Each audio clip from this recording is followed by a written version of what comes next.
इसरो ने शेयर की चंद्रयान द्वारा रिकॉर्ड की गई चांद की पहली वीडियो फुटेज।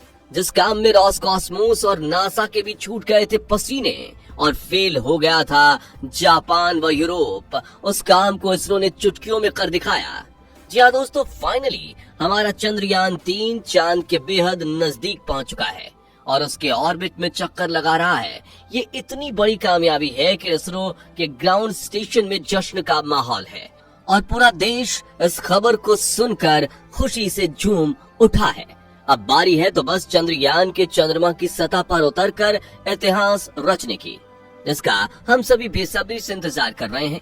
आपको बता दें कि इस समय हमारा चंद्रयान न्यूनतम 164 किलोमीटर और अधिकतम 1,08,074 किलोमीटर की ऑर्बिट में पहुंचकर चांद के चक्कर लगा रहा है और बिल्कुल सुरक्षित रूप से चांद की तरफ अपना सफर तय कर रहा है।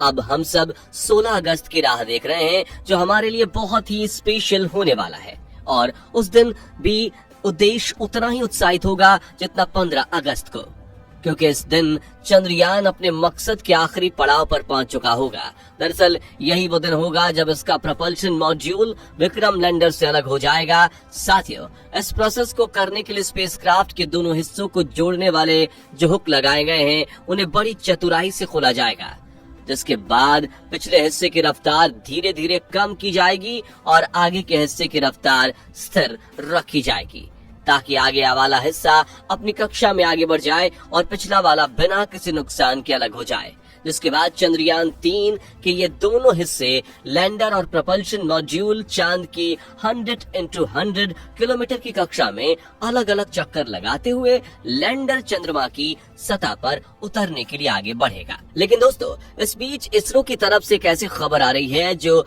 सबकी खुशी में 4 चांद लगा देगी। इस खबर को भी हम आप तक पहुंचाएंगे, लेकिन इससे पहले ये जान लेते हैं कि अभी अभी चंद्रयान मिशन में बड़ा बदलाव क्या हुआ है और किस तरह से ये अपने मकसद के और भी करीब पहुंच गया है।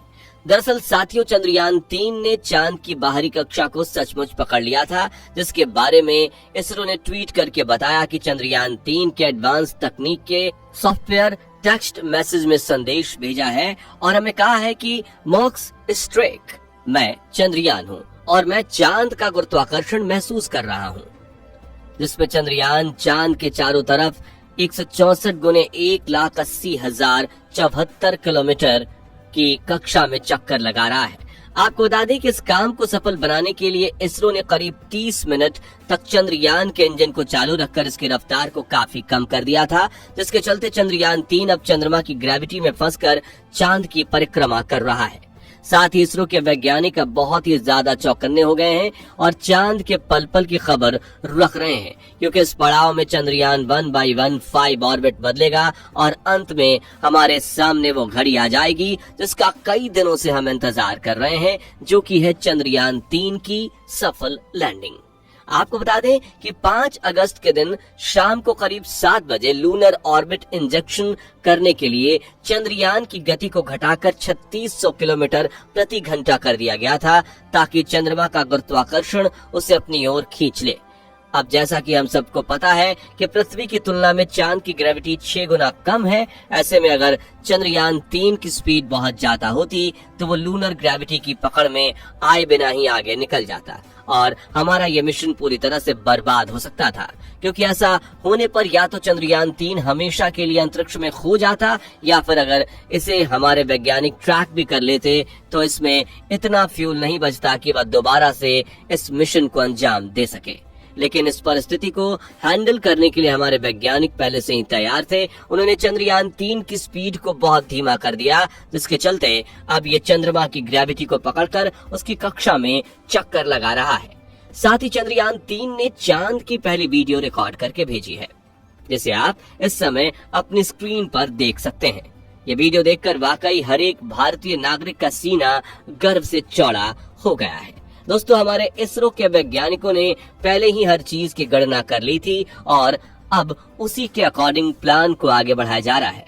आगे के प्लान की अगर बात करें तो वैज्ञानिक अब धीरे धीरे इसके ऑर्बिट को छोटा करते जाएंगे और पहले से निर्धारित जगह यानी चांद की दक्षिणी ध्रुव पर इसकी लैंडिंग कराई जाएगी।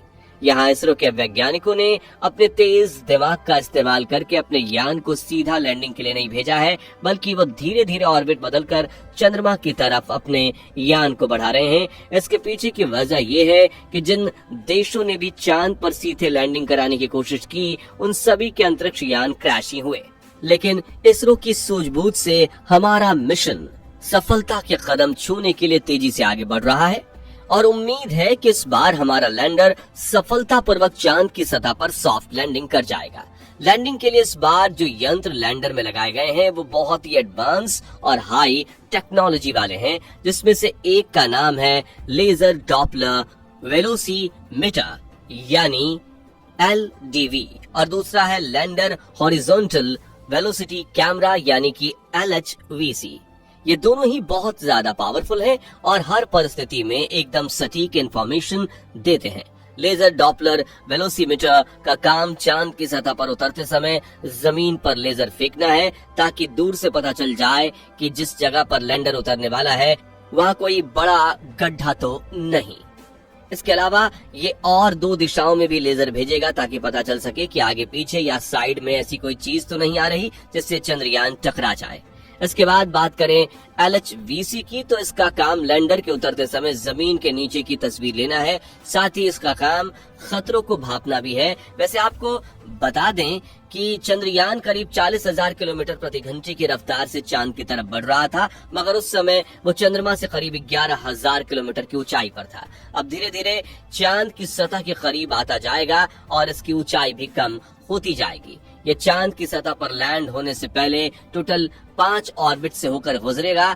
इस प्रक्रिया के दौरान इसकी स्पीड हर थोड़े समय पर कम होती रहेगी और आखिर में इसे 100x100 किलोमीटर वाले ऑर्बिट में डाल दिया जाएगा, जो कि 16 अगस्त को, जैसा कि हमने बताया कि चांद की ग्रेविटी में जाने के बाद तुरंत ही चंद्रयान को 18,000 किलोमीटर की डिस्टेंस वाले ऑर्बिट में डाल दिया गया था। इसके बाद 6 अगस्त को रात 11 बजे के आसपास इसका ऑर्बिट चेंज किया गया और फिर इसके 3 दिन बाद यानी 9 अगस्त को दोपहर 2 बजे करीब 4 से 5,000 किलोमीटर की हाइट पर पहुंचा। हमारा चंद्रयान 14 अगस्त दोपहर 12 बजे के आसपास चौथे ऑर्बिट में पहुंचेगा और उस समय चांद और इसके बीच की दूरी सिर्फ 1,000 किलोमीटर रह जाएगी। 16 अगस्त की सुबह 8:30 बजे के आसपास ये 5वीं ऑर्बिट में एंटर कर जाएगा और उस समय ये 100 किलोमीटर की ऊंचाई पर चांद का गोलाकार चक्कर लगा रहा होगा। 16 अगस्त ये दिन इसरो के वैज्ञानिकों के लिए बहुत ही खास होने वाला है। साथ ही ये मिशन का भी एक महत्वपूर्ण पड़ाव है, क्योंकि यह वही दिन है जब चंद्रयान 3 का propulsion मॉड्यूल इसके लैंडर से अलग हो जाएगा। इसके बाद 18 और 19 अगस्त को लैंडर की डी ऑर्बिटिंग की जाएगी, यानी चांद के ऑर्बिट्स की दूरी को काफी कम कर दिया जाएगा और उस समय लैंडर 100x30 किलोमीटर की ऑर्बिट में पहुंच चुका होगा और इसके बाद शुरू होगी असली कहानी, जिसे सुनने के लिए हम सबके कान तरस गए हैं। जी हाँ दोस्तों, इसके बाद 23 अगस्त को शाम 5:47 पर हमारा लैंडर चांद की सतह पर अपना कदम रखेगा और वो हर भारतीय के लिए बहुत ही गर्व का क्षण होगा। मगर दोस्तों, अभी चंद्रयान का चांद की सतह पर पहुंचने का सफर लंबा है और ये समय चंद्रयान 3 के लिए इतना नाजुक है कि उसके ऊपर हर वक्त मुसीबत मंडराती रहेगी और कदम कदम पर अलग अलग तरह के चैलेंजेस का सामना करना होगा।